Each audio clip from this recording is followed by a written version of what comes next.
So what are the Ukrainians and Russians up to again, ladies and gentlemen? The Oreshnik has struck. He struck Ukraine, he struck Kyiv. Maybe there were two. We'll look into that. It's not confirmed, but maybe there were two.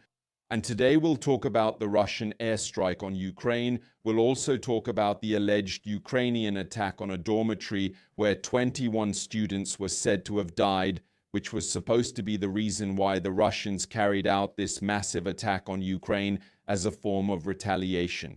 And we'll also just take a look at the battlefield itself and what the current situation is. So if you want to know more, of course, keep watching. Leave a like and share this video. But we continue. So regarding Kyiv, at this point, it's more or less extinguished, but it was in pretty solid flames. And we can see there are a lot of debris, a lot of fires. And the result was 4 dead, in quotes, only 4 dead, which is almost a miracle, but around 100 injured. So yeah. And what caused it? It was caused by bombing not only with the Oreshnik, but also with other missiles. A total of 600 drones were launched at Ukraine overnight, including decoys and 90 missiles. 90 cruise missiles, ballistic missiles, and so on. Actually, in the end, it was 54 cruise missiles. When we look at cruise missiles, we also have, of course, Geran drones here. Here we have cruise missiles such as the Caliber, for example. So 54 missiles like the Caliber and other similar ones were launched. There, the Ukrainians managed to shoot down 44 missiles of this type because although these missiles are guided, they are also relatively slow. So more than 20 were also launched. Specifically, about 30 ballistic missiles were launched, and these were either Iskander ballistic missiles or modified S-400 missiles, and there 54 were fired and 44 of them were shot down. 2 pseudo-hypersonic missiles, or rather aeroballistic Kinzhal missiles, were also used. Those weren't shot down. They got through the overwhelmed, overloaded, and out-of-ammo defense for obvious reasons. 3 hypersonic Zircon anti-ship missiles were also used. By the way, that's one of Putin's Wunderwaffe. And then, of course, the Oreshnik. How do we know that the Oreshnik was used? Well, first of all, when the Oreshnik is used, since it's a large ballistic missile, it would actually be capable of hitting a target anywhere in Europe. And it would be capable of carrying a nuclear weapon, since it's a large ballistic missile that can be easily detected by both American and European radars and warning systems against attacks on Russia. So very often, in the case of this type of attack, the Russians at least inform the United States to prevent any panic or mistake, so that the United States doesn't say, hey, this looks like a nuclear attack. Let's launch some kind of retaliatory nuclear strike. Simply put, the Russians very often warn America that this is about to happen and that if it does, it's not a nuclear attack, so that the Americans don't panic and there isn't a false alarm or something like that. So in this regard, it's something that's known in advance, so even the Ukrainians knew about it ahead of time. That's the first point. And the second point, we have visual evidence here. This visual evidence beautifully illustrates, or rather terribly but beautifully illustrates, how the Oreshnik works. The Oreshnik works in such a way that it flies up into the higher layers of the atmosphere and then it splits apart. Then the salvos start flying. Those salvos often lack explosive warheads, which is why we don't see any. But their sheer speed and kinetic energy often put into some tungsten rods. This time they're saying that there could have just been simply concrete things, but often tungsten or some other metal rods. So, because they're accelerated to hypersonic speeds when they fly from space or almost space, their kinetic energy alone causes massive damage. It's practically impossible to shoot down because it's a swarm of 36 projectiles. And at that moment, especially when your air defense has already been used up, there's really very little you can do against it. So here we have some recordings. Here we have another image after the use of a hypersonic missile or hypersonic ballistic missile, Oreshnik. Нет, так я наебал тебя. You know, how it just falls like that. You can even count how many salvos there are. It should always be 6 by 6. And these Oreshniks then caused this here. Destroyed shopping centers, injured people, dead people, streets riddled with bullets.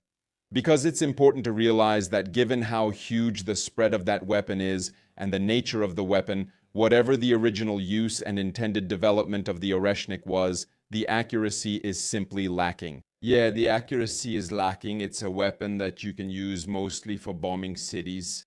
Any target that is able to move would only be hit by chance. So in this regard, it's really a weapon designed primarily to spread fear and destruction.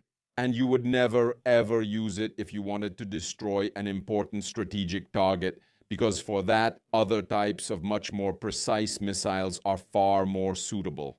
You would never use an Oreshnik on a city if you wanted to destroy something important in that city. You would always use it only as a kind of retaliatory weapon. So in this regard, using an Oreshnik on a city is always primarily for the purpose of terrorizing and bullying the population of that city. It's never meant in any other way. Even though, of course, other weapons like zircons, kinzhals, Iskanders, calibers, all these things could have been used on many other targets, and we know they were used on many other targets because, for example, a logistics center was hit here, not far from Kyiv, to the west-north, or rather northwest. So here we have a logistics center, and it was hit. So that's a pretty big hit. Overall, there was a lot of targeting of water infrastructure because it was already talked about in the spring, or rather at the end of winter, that after the Russians started destroying thermal power plants or heating plants and the energy infrastructure in general, while in the winter they wanted to let Ukrainians freeze, in the summer they want them to die from dysentery and so on, so they will attack waterworks, wastewater treatment plants, and water infrastructure in general, so that Ukrainians won't have water, or if they do, it will be contaminated. That is currently a major strategic goal of the Russian Federation. So, and now we can get to the part that supposedly caused all of this, the reason why the Oreshnik was mainly used, and that Ukraine deliberately, yes, deliberately targeted student dormitories, said Putin, and called for retaliation. Well, the retaliation did come, as we saw here. We have the aftermath of the retaliation and the student dormitories. As for the student dormitories, that's one big tragic story. Supposedly, the Ukrainians used 16 drones in the Luhansk region in the city. At the student dormitories in Starobilsk, it was supposed to happen in Starobilsk. There were supposed to be 21 dead civilians there, and that's all. That's the claim of the Russian side. That they were simply children, that it was a school, and so on and so forth.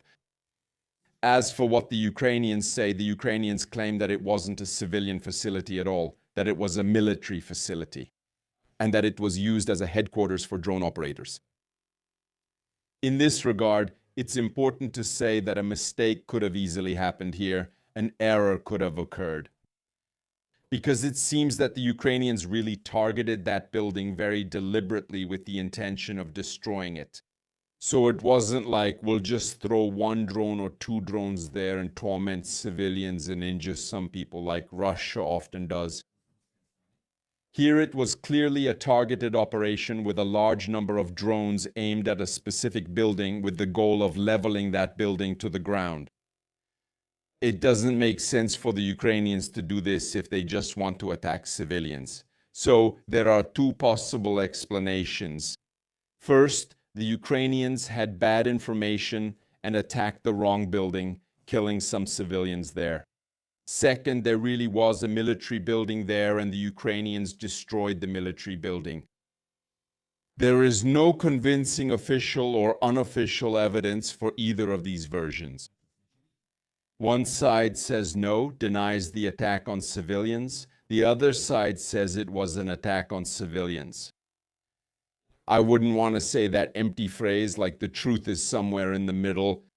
I just want to say that there are several possible explanations here, and given that there is some logic to these attacks, which suggests it was supposed to be an attack on a military target, but at the same time there is no verifiable evidence or no credible evidence that would indicate it was a military target, it simply can't be said definitively. Yeah? And besides that, there's always the possibility that it also served as a command center or a drone control center, and at the same time it functioned as a dormitory. Yeah, a combination is definitely possible. After all, we know from other conflicts that hospitals are built above command bunkers. Yeah, so here it could easily happen that part of that dormitory was set aside for defense forces and the rest of the building was used, for example, for civilians, which at that moment is largely the fault of the defenders. And if we wanted to go to the extreme, to really lay it out honestly like idealists, then actually it's all the Russians' fault. Because we probably won't argue about the fact that the Russians started the war. If there hadn't been a war, this attack wouldn't have happened, and these people wouldn't have died. So I think we all understand here that the Russians started the war, so basically they are responsible for all the crimes that have happened in this war, which otherwise wouldn't have had to start without them. Yeah, that's just if we wanted to take it to a really high moral level. But if we lower ourselves to the usual level and talk a bit more realistically, let's accept the possibility that the Ukrainians simply had bad information and accidentally caused the deaths of civilians. That's possible. There's no way to disprove that. At this moment, there's really no way to disprove it. Even the Reuters reporters who were on the scene couldn't independently verify what happened because the Russians simply showed them only what they wanted them to see. So, yeah, that's the situation. Besides that attack on the dormitory, there was another attack as well. There was an attack on the port of Novorossiysk. In Novorossiysk, ships were hit, including the frigate Admiral Essen. Here we have a photo of the destruction or damage of Admiral Essen. So, as I said, it's a frigate and a carrier of caliber missiles. Therefore, it's quite an interesting vessel. The extent of the damage probably won't be so great that the vessel would be sunk or completely destroyed, but it will definitely be out of service for some time and will have to undergo some major repairs. In addition, there was also damage to missile boats and some other ships that were in the port. But of course, the primary attack was on the Novorossiysk oil depots and terminals where the oil is loaded. So, the next attacks that came were in the Perm region, targeting a chemical factory called Metafrax. And the chemical factory called Metafrax is important because it's part of the chemical industry, and the chemical industry is always important not only for military matters, but also for the economy in Russia, because the chemical industry there is quite active and generates a significant amount of money and resources. What's interesting about this is that it was hit 1,700 kilometers from Ukraine, so it's one of those very, very deep strikes. Overall, at this point, deep strikes are being carried out more and more frequently. They're being carried out because right now it's much easier and much more effective to control drones. And by that, I mean both the drones that are intended for those further attacks, like the FP1 type Shahids, Gerans, and so on, as well as FPV drones, meaning those small drones in quotes, can be sent over quite a long distance because there are new programs, new control methods, and connections via satellite links and so on. And right now, we are already seeing that FPV drone attacks are happening really hundreds of kilometers behind the front lines. Yes, hundreds. It's usually tens to 100 kilometers behind the front. And things that used to be threatened only by those long-range drones and weren't threatened by FPV drones are now starting to be threatened by FPV drones. And those zones where drones pose a danger are expanding and getting bigger.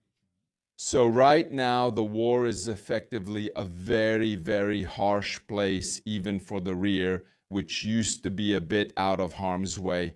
Now it's no longer so comfortable in those rear areas. It's no longer just the threat that a Shahed drone or some missile might come, which would usually target a city or some warehouses. Now it's about the fact that even if you're a few hundred kilometers from the front, if you have a headquarters or something like that there, it can happen that a regular small or large drone can come as well. So that's the other side of the matter. And now when we look at the front itself and its development, we see one thing. Basically, the advance has stopped. Yeah.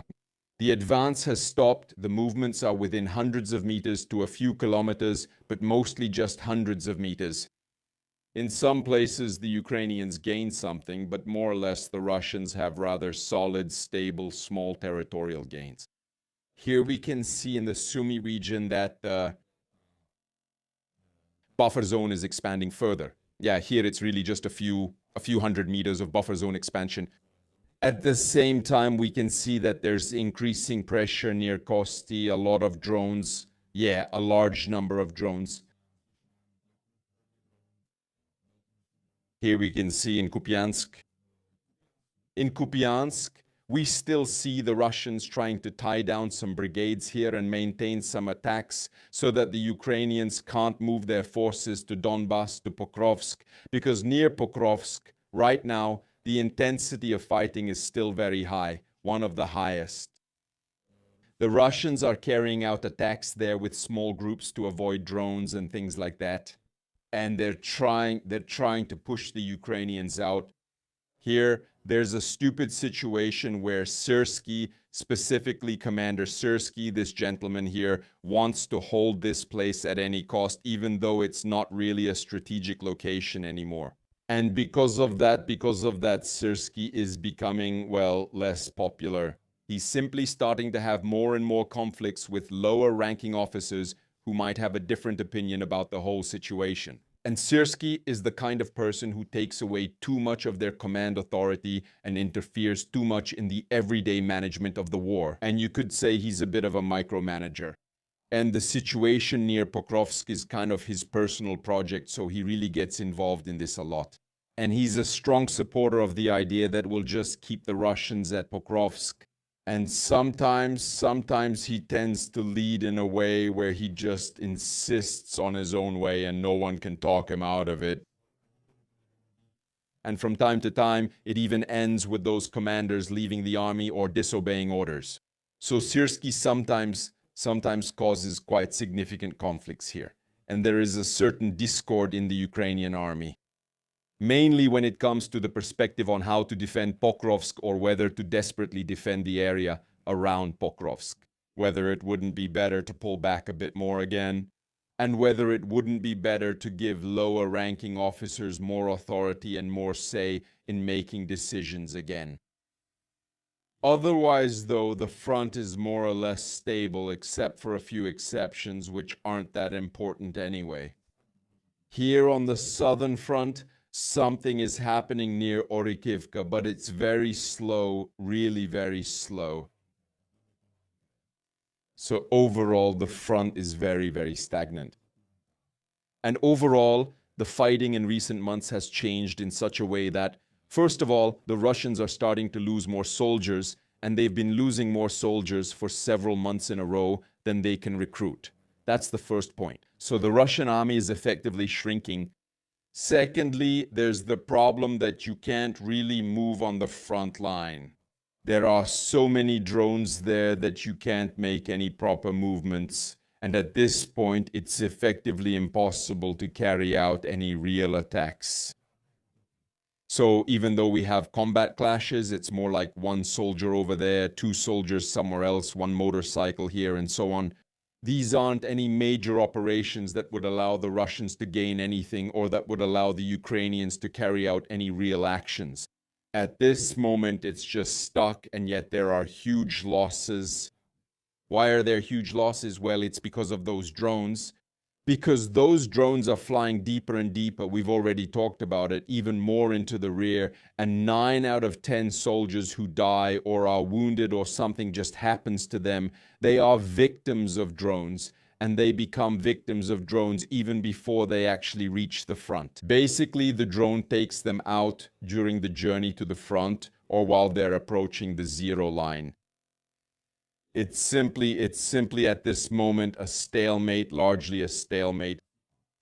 And even the Russians admit it and say it very loudly, especially Russian nationalist or military bloggers, that this is a situation the Russian army can't handle, can't break through, it's hopeless, and it's probably necessary to mobilize. If there is no mobilization or some major technological breakthrough, then according to Russian sources, the Russian army will stall out. It will be necessary to stop the war. They won't be able to capture Donbass, and it will be quite a solid defeat and suffering for Russia. Yeah. So either mobilization or some major new technological advantage that will give the Russians the impulse to break through Ukrainian surveillance and those Ukrainian drone swarms that are keeping the Russians in check. And by the way, from the Ukrainian side, it's obviously exactly the same story. Yeah, it's the same there too. They can't really move forward. They can't keep advancing anywhere. Very, very often, we're just dug in somewhere in a hole for 2 months and we can't even get out or stick our noses out because otherwise a drone would shoot it off. So it's frozen, and it's frozen precisely because you can't really carry out any solid operation since drones see you everywhere and hunt you down. That's something that hasn't changed to this day. It's still the same, and actually it's getting worse and worse all the time. Therefore, now it starts to depend much more on the support of the domestic population so that they can endure and either push or not push their governments and leaders towards an approach that could, for example, stop the war in favor of the aggressor or the defender. But anyway, it's a situation where we can hardly expect a military solution. Yeah, sure, the Russians have made some advances here. We can see that things are moving, but it's at such high losses higher than they can replenish, and it's just so slow, exhausting, and bloody that it really doesn't make sense to drag this out any further. Yeah, it's getting bloodier and slower. The Russians really need technological superiority or mobilization, or they'll just have to give up on the whole thing. Yeah, those are my conclusions, as well as the conclusions of Russian nationalists and Russians themselves. So, to sum it all up, that's it. Russia is losing because it can't win. Ukraine isn't losing because it can hold Russia back. In the end, the war is a stalemate, and now it will depend on future developments, which we will, of course, be watching. Right now, I think the most interesting thing is how people still don't understand Oreshnik and are once again glorifying the Russian Wunderwaffe. So, I'll have to make another video, the next video, where I'll explain in a bit more detail how the Oreshnik works, how the Kinjal works, and how the Zircon works, because it seems to me that people are pretty confused about it.